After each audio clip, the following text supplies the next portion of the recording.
wide differences in the adequacy of their behavior under different conditions.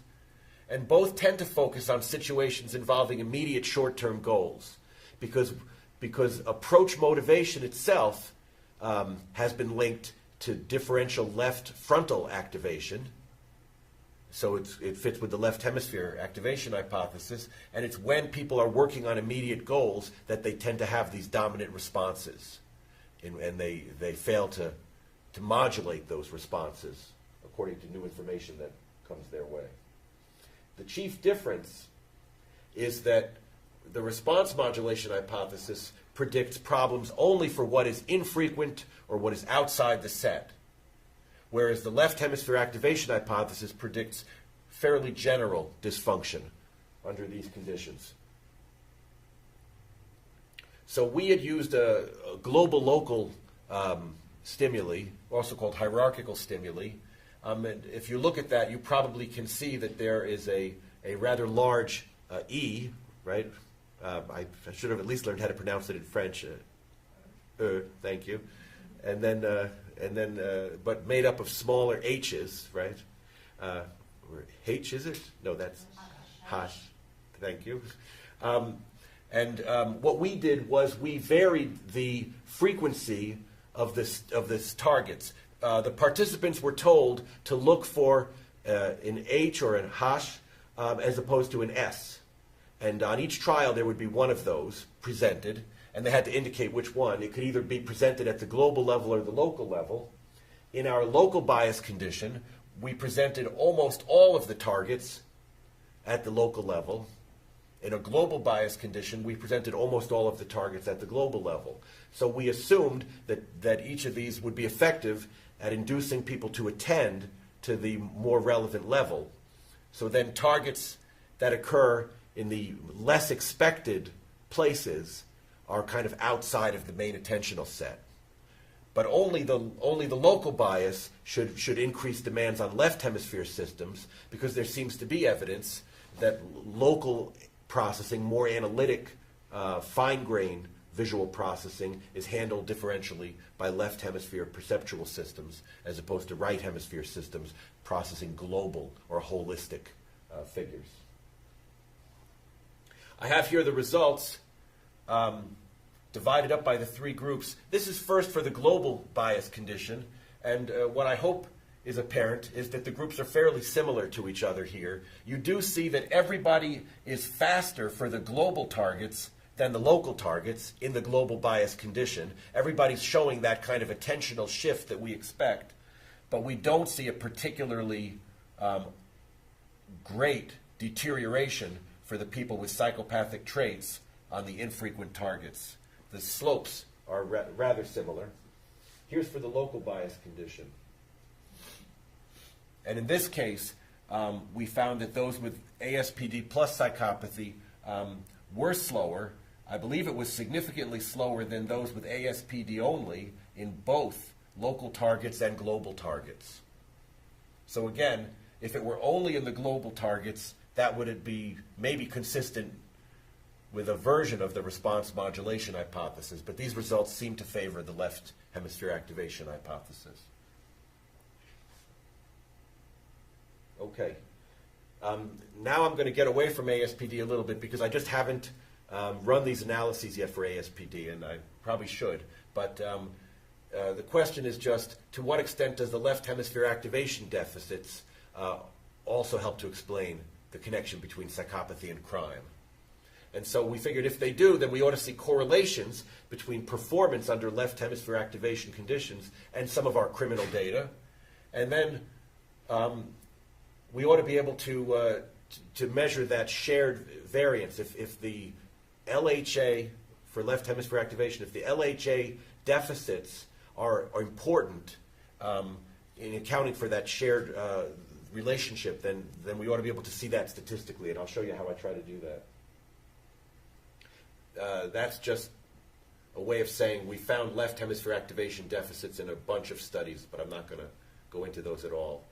And I do want to emphasize that all of these were inmates, all of them were right-handed, all of them were assessed with a psychopathy checklist measure. And I'm going to present just two divided attention studies. We let people practice with one stimulus at a time, and then when they basically got the hang of it, we gave them two stimuli at a time. So what this means is, of those two stimuli, it might be that none of them are targets. They could both be distractors, or there could be one target, or there could be two targets. Those dual target trials are very difficult. So here's one example. In this study, we gave people strings of asterisks, and they were told that if it's in color, it's a target. If it's in white, it's a distractor. And the subject's task was simply to indicate whether the strings of asterisks were all green, all red, or a mixture of green and red, and ignore all the distractors. We had a fixation digit just to reduce eye movements. And again, we presented, to induce left hemisphere activation, we presented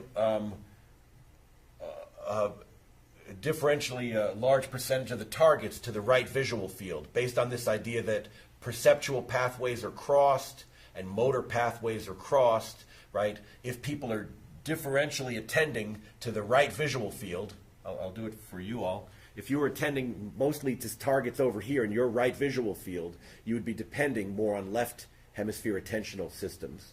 And if you were responding with your right hand to these right visual field targets, you'd be depending on your left hemisphere motor system for those responses.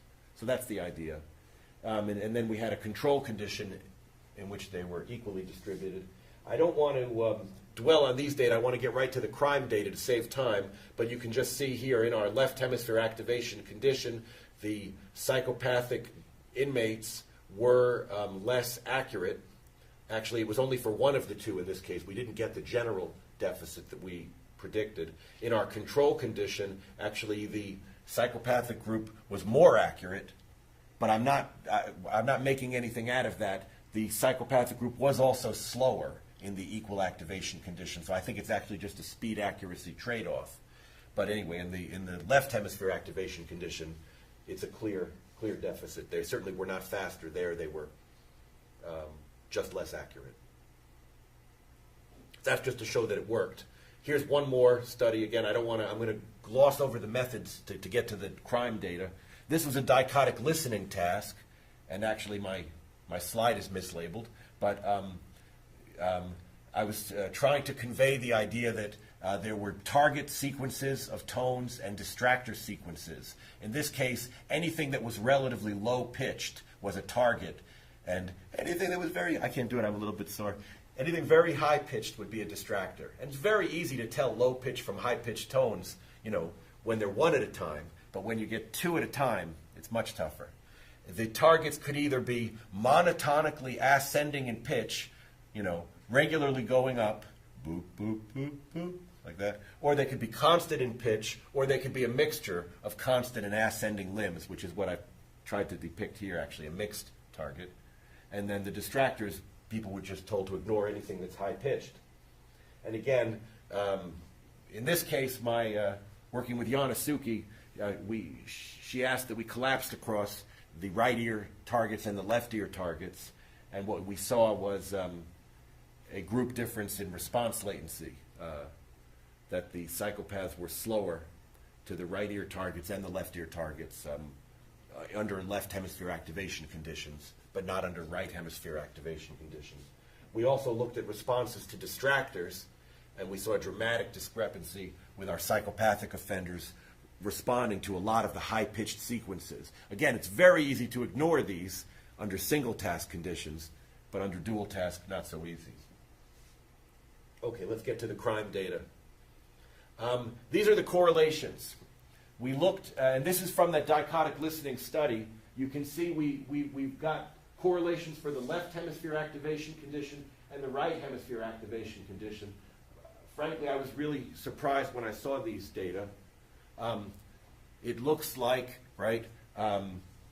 slower response latencies are associated with more charges for violent offenses and for nonviolent offenses, and with more categories of criminal behavior. We don't see the same thing in the right hemisphere activation condition, although in one case we did see a sizable correlation. But in general, the pattern is much stronger, as you can see in the top half, than in the bottom half. I've got another slide or two just to show the same pattern. This is from the divided visual field study I showed you a moment ago. And the numbers are a bit different, but you see the same general pattern, right?